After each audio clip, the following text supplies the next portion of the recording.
All right, and we are live. Hello and welcome. And if you are stuck on the tools and you cannot get your head above water in your business, and everyday tasks are really hard to just break away from, and you're so stuck in the weeds that your business is everything, and you cannot see the forest for the trees, then this podcast is for you. Today, I'm joined by Lloyd Thompson from Virtual Do. Now, Lloyd is a director of operations and helps with, or director of operations as a service, and helps entrepreneurs and business leaders to be more efficient with their operations and get more time and space to be strategic. Welcome, Lloyd. How are you? Very well. Thank you so much for having me on the show. No problems at all. It's actually really good because I think, there's a lot of synergies. We do a lot of systems, and having someone else that just, gets it is always going to be a great conversation. So for anyone listening, I'm pretty sure, and maybe just to kick this off, like, why are business owners stuck? I see a few different shapes of this, like starting from sort of smaller businesses. I see the solopreneur, and they're doing everything. So, I mean, that's why I wouldn't call them so much a big entrepreneurial enterprise. It's a one-man band or one-woman band. And they're doing everything from their high-value tasks. So think of like a freelancer. They're doing everything themselves, including some low-value stuff that they could probably outsource, like invoice payable and receivable, or bookkeeping, or social creative, so that they promote. And so that's not really a scalable model. And you could imagine how much more money you could make, or how much more time you could have if you were to just offload some of that. So that's the first one I would see. Then the folks that are coming to me more often are like the entrepreneur with the team. And so they've got a team, and they're definitely getting some help, so they've got something scalable. But the problem is they're struggling to delegate. So what I mean is they're passing over tasks to get done with the team, but the team come back for all of the decisions, all of the minutiae. And so it's like they've got this pyramid that of all of the flow of work flows up to them, and they're making all of these decisions. It's like that whack-a-mole game, just every single thing comes to them. And so they're the bottleneck, and they don't really have a scalable model like that, because as the team grows, they just end up making more decisions. So they're stuck. And then the final one that I see quite a bit is, okay, they've got better at delegating an outcome. So rather than saying, here's exactly what I want you to do for every single detail, they say, hey, here's the social media campaign, here's the outcomes I'm looking for, run with it. And that person gets freedom of choice. So they've got a bit better at delegating, shall I say, but they've got a team, and it's got quite a bit of a flat structure. And then the problem with that is, even as that scales, still the delegating still comes to them. And so that's kind of the final most common one that I see the most. And so they're just busy all the time. They're just stuck making all the decisions in their business. Yeah, I think, being ex-military, there's a concept of central command versus mission command. And it's sort of very similar to what you're saying, in the sense that, central command is that one person that's the bottleneck for absolutely every decision. What are we having for dinner tonight? What time are we going to turn up here? What do we need to do? What are our top 3 tasks? Do I have permission to do this? And then mission command is like, all right, team, you go and do that. And unless there's an emergency that you can't deal with, your local commander can do everything. So that makes sense.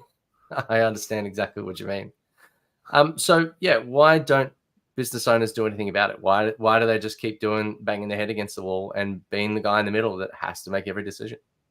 I think if we go back to what we were talking about a minute ago, like the different types of business, the solopreneur is probably coming from a place of fear of hiring. So they might know, I know someone who's found someone in a low-cost location like the Philippines or India who can do this stuff for me cheaper, but they don't know how to hire, or there's a fear there. And they don't know how much they'd pay them. They don't know the rules. So that's just some knowledge. They haven't been shown the way. Another thing I see a lot is handover. Like, so let's say I get someone, they think, oh, okay, maybe I'm going to have to write a whole operational procedure before I'm ready to even hire. And there's actual simple ways to do that if we want to get into that a bit later. But just knowing how to hand over quickly and efficiently is something a lot of people just don't know how to do. Yeah. Then I see this transition, how to make that transition from deciding to delegating. So deciding, as I said before, it's all those little minutiae decisions. Everyone's coming up to the boss and saying, oh, hey, can we do this? Can we do that? I need a decision on X, Y, Z, versus that delegating piece. They just don't know how to delegate. And there's an art to that. And then finally, that flat structure, when I was talking about earlier, let's say they've built up a team now and they've got a bit better at delegating outcomes, but they're really about, they've got a team that's probably above what Jeff Bezos calls his 2 pizza rule. So he says, if you've got enough pizza to feed 2 people, if you've got 2 pizzas and there's enough people in the room for that, then that's probably the maximum size of the team. I mean, I could eat a whole pizza myself, FYI. But what that really means is if you've got more than 6 or 7 people, you should probably break that into multiple teams. So when they've got like a big, large, flat structure, they just don't know how to break that up into sensible cases, or know that someone like a COO or a director of operations could come in between them and the team and run that team for them and give them that time back and handle operational smoothness and scalability and things like that. Yeah, I think yes, I could also eat a whole pizza. In fact, that's my birthday treat, pizza and beer. But, like what you're saying about the minutiae decisions, like I gave the example before of, what are we going to have for dinner? So obviously it's pizza, but hopefully there's enough people out there that aren't trying to be micromanagers. I think sometimes if we get down to like business owners that feel like they need to have control, I think that's probably just as much of the problem. I mean, yes, you could say we need to delegate it, but if you then are stuck with the mindset that you have to be in control of absolutely every detail, then you're just going to stay stuck. So you've got to break that thought pattern. Yeah, there's a lot of fear that people have in letting go of the reins. It's like it's been their baby for a long time, and it's just, they think, oh, no one can do this as good as me. That's just not true. Well, I think on average, you're probably only going to get about 80% of an employee. Like as a business owner, like it is your heart, soul, your income, your passion, probably, hopefully. And that you're going to spend like almost every waking hour trying to, further your business. And I think that when an employee comes along and they're like, well, I've got 8 hours here, and then I go home and then I'm going to, play with my dog or go to the park or do something else. So if you understand that and get over that mental hurdle, that life on the other side is easier. And then you as the owner could probably also go to the park and, walk the dog and things like that. No one cares about it as much as the business owner, and there is something there. I mean, that's another topic for another day, but it's like there's ways to create shared ownership for the team as well if you want to go down that road to get more of an owner mindset. Well, it does kind of lead into our next question is, what are the benefits of getting unstuck? Like I would say personal time and like spending a little bit of time with family. You hear a lot of times, business owners, getting divorced and like putting on tons of weight, and it's not a healthy lifestyle in some circumstances. But what are some of the other benefits? Well, I heard a scary stat on that. I went to a mastermind on Monday, and someone commented on the much higher rate of divorce in business owners. So, I mean, time for me is the number one. It's like time for a business owner. A lot of them are thinking about dollars, and if you're going to think about it like that, it's like, well, how much is your time worth? If you were to say, if I could delegate or hire someone, what's the ROI of that? Well, the flip to that question back to yourself, you can say, well, what's the ROI of freeing up my time as a business owner if now I can chase after more deals, or if I could start another business? And then there's that other stuff in life that's important, like, your passions and your relationships and the things that really matter. Like, why did we get into business in the first place if we're just going to get stuck in it? So I think time is the first one and the most obvious one. I think the second one is, if you're working in your business all the time instead of on it like it's a product, you don't have a sellable business. Like your business is you? If like, what's the proposition to someone if I say, "Oh, you buy my business," and they're like, "Well, can it run without you?" No. So it's by enabling team and putting those structures in place, having a sellable business. But then there's some soft things as well, like if we're talking about, say, installing an operator or delegating more to your team to have that ownership, there's a huge amount of emotional return. So I worked with a customer and we took over his operations, and a surprising feedback from him was that he's so much more emotionally available now, because he was a big stage salesperson selling his business, selling products, and then he was coming back and running his team and dealing with that. And then there's always going to be team issues that need to be resolved, and he just didn't have the emotional bandwidth. So just by having someone run your team or having your team working more autonomously frees up a lot of headaches, gives you a lot more emotional bandwidth. And then just to round out, you've got, if you're out of the business, so it's not just you in all of the weeds, things are running more autonomously, so you're working on a product, then you can expect things like more operational smoothness, and you can expect more scalability. And that actually reminds me, just very quick, my first client when I started my business was a large e-com. And I kind of think of him as like the avatar for many people I see. And super bright guy, amazing creator, team of about 50 actually, largely a flat structure. I mean, there was teams like marketing, customer service, but everything's making it up to him. And he's doing 16-hour days, like playing like that whack-a-mole, feels like the emergency department every day.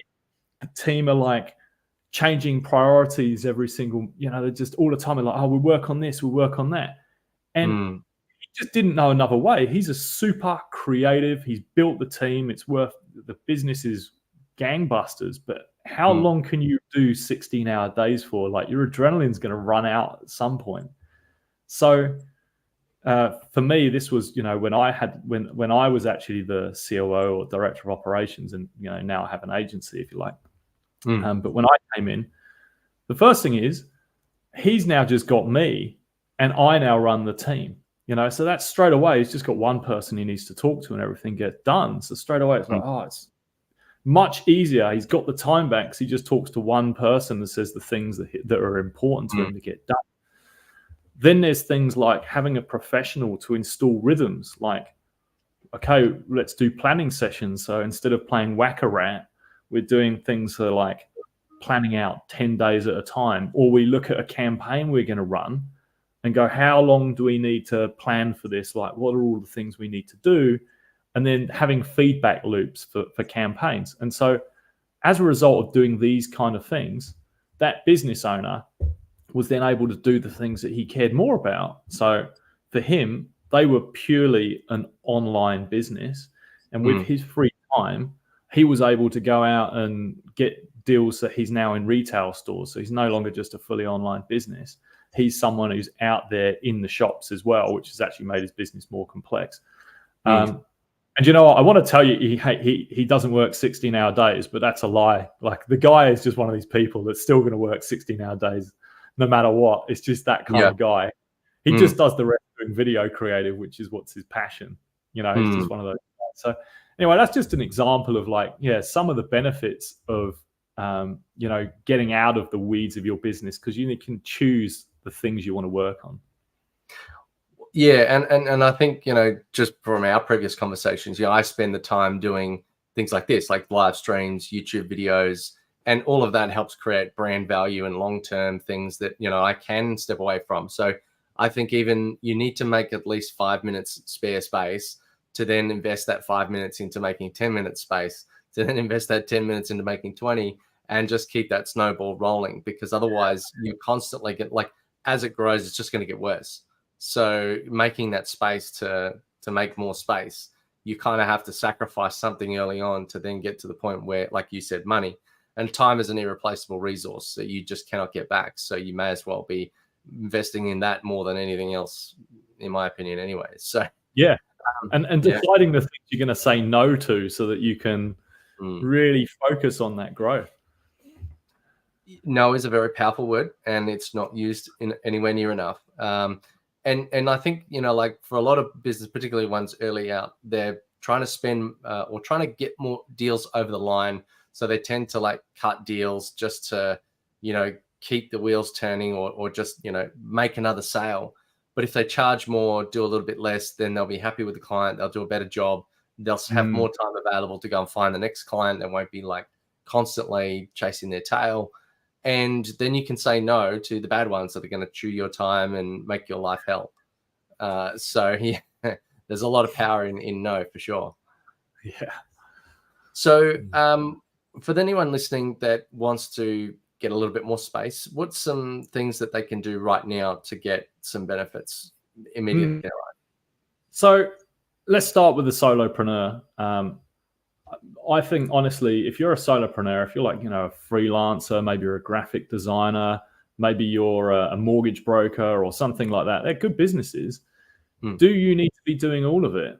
I mean, for me, when I started this business and it was just me, once I got 3 clients fractionally, so I was an operator and I had, I was running operations for 3 clients, I was still doing my invoicing, my bookkeeping and all of that.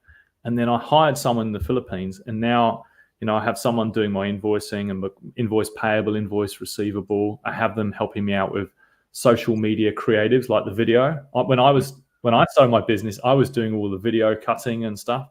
And I've got to say, if you look way back in an old virtual do Instagram I don't use anymore, you'll see some wacky, hilarious stuff. Very badly cut. And since I've got someone to do that for me, it looks better. It's their passion. So offloading something to someone in a lower cost location for a solopreneur is really a huge value add. Definitely do that. The second thing I would do is learn how to hand over. So as I was saying earlier, a lot of people don't bother hiring because they think I'm going to have to write all these SOPs before I can even do it. And there's a very simple way to hand over stuff. And I call it I, we, you. So I'm going to train my team member in the Philippines how to do my bookkeeping, which he's been doing very long time now. It's great. And what I do is I share my screen in Zoom or whatever, and I hit record and I do it. And I talk through the process. And he will go away and he'll write this up into an SOP. And the next time that process is due, we'll pop back onto Zoom, and he will drive. He's going to be doing the bookkeeping and we will do it. So he's driving, but he's got me here if he needs my help. So notice he wrote the SOP. I didn't write the SOP. And that is a place where he can now come and ask me questions about, oh, hang on, I skipped this process. And so he'll go and update the SOP. And we might need to do the we a couple of times, but eventually it's you. So he will then run the process. And guess what? Like, that's the last time I'm ever going to do that. Like, once he's got it, and that means that he can now train up another person following the same process, and the person he's passing it on to will be the person who updates the SOP. So it's like, it's a really simple way of handing over. So I really recommend I, we, you. You go. You were about to say something. I was just going to say that with the, I really value getting somebody else to write the SOP because, like when you're the knowledge expert or you're the expert on that process, things and you tend to shortcut your writings down because you have these, the curse of knowledge is once you know it, you can't go back to not knowing life without knowing that thing. But if someone else comes along and they've got no idea about what you're talking about, you might have a shorthand word that just goes, all right, well, that statement means this whole body of work. And I understand that just by mentioning it. Whereas somebody else goes, I have no idea what GST means, particularly if you're working through multiple regions. And that's why that we process of like, we're going to have to do it together a few times, like breaks that down and then having them update that. So yeah, super powerful. So many people, smart business owners don't know that they don't have to write the SOP. Another really simple thing that people can do right now, if I tell a business owner to do a whole load of stuff that requires effort, they're not going to do it. They're too busy. So a simple one is open a spreadsheet, leave it open. And as you go through your month, all of the tasks that you're doing, just keep adding a row. Oh yeah, I do this thing. Oh, I do this weekly. I do this daily. I do this monthly. Just keep adding to it. And then at the end of the month, just look at that and think, do I really need to do all of these things? Like, could I be offloading these things? Or if you already have quite a team of people that you trust, give them access to that spreadsheet and do a task auction. Say, hey, here it is. Here's all my tasks. What can you take off me? And you might consider giving some of those people a little pay bump who put their hand up to take those tasks off you, so that you're constantly focusing on the next thing and the next thing. So that's a simple one with tasks. I would now want to go on to delegating versus deciding, and I could do a whole podcast on this. I just want to give you like super high level about this. Is that business owners have come to me many times like, why did I get asked these questions? Like, isn't this common sense? They ask that. And I say something that quite often shocks them, and I say, you might actually be the problem here, because every time they come to you with a question, you just give them the answer. You're training them to do that. So what you need to do is, when they come to you with a problem, say, hey, look, I want to change the game a bit now. I want you to feel comfortable coming up with solutions. It might not be what I had in my mind, but I'm going to also give you permission to fail or do things differently. So it's a double-edged sword. And in the beginning, they're not going to be very familiar with this process. And so if they're like, oh, I don't know, well, you might have reached an answer in your mind of how you would have done something. So ask them those questions. How did you arrive at whatever solution you had in your mind? Ask them those questions so that they can go, oh, yeah, okay. And, the funny thing that happens sometimes is that they arrive at a different answer or a different solution to you. Or in my case, it's going to be better than the solution I had in my mind. And that's when you're winning. And so what is this? The art of delegating is actually really coaching. And I make it sound so easy, but it requires so much time and patience. It's like, that's the reason I think a lot of people don't go down this road.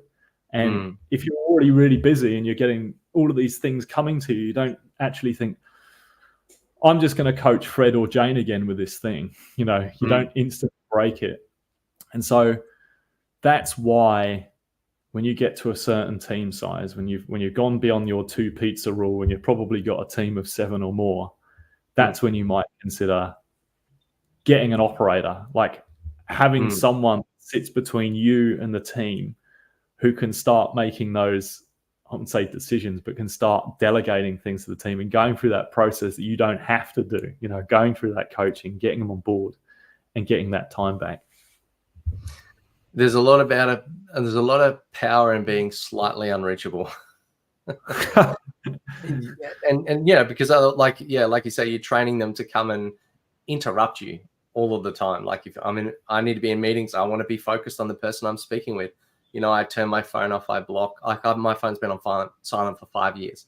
So, I choose to spend the time with the person that I'm sat down in front of instead of being interrupted.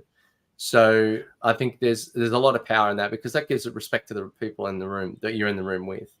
So having someone not interrupt you, like over and above completely separate from the productivity side of that, or, getting people to do things and come up with ideas, that personally, that's something that I find. And I like, it's counterintuitive. Like, the bigger your business gets and grows, I kind of like feeling dumber and dumber every day, because there's some incredibly smart people in our organization where you go, how did you do that? And you get shocked and surprised. And it's like, wow, that's actually really clever. I could never come up with that. I think that process of having a discipline to step out of your business is really important. And I've seen this echoed in a lot of books and operations as well. Like, I was Clockwork by Michael Mikowitz. I always struggle with his name. He's the guy who wrote Profit First. If anyone's read that book, it's amazing.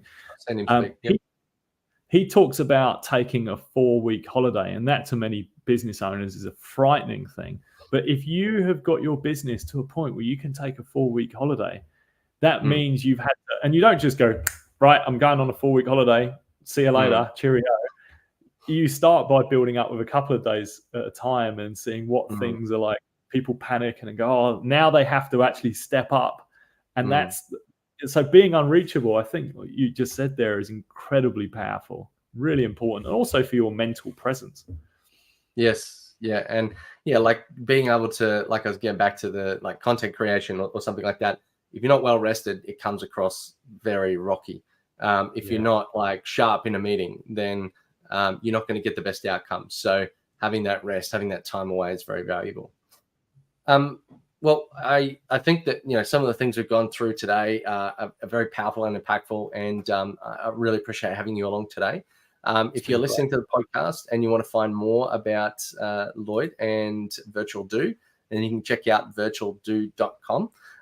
You can check out other great content such as this, and we've got heaps of other professionals that are in the Relevate community ready to answer questions, and tons of knowledge articles and guides and things like that.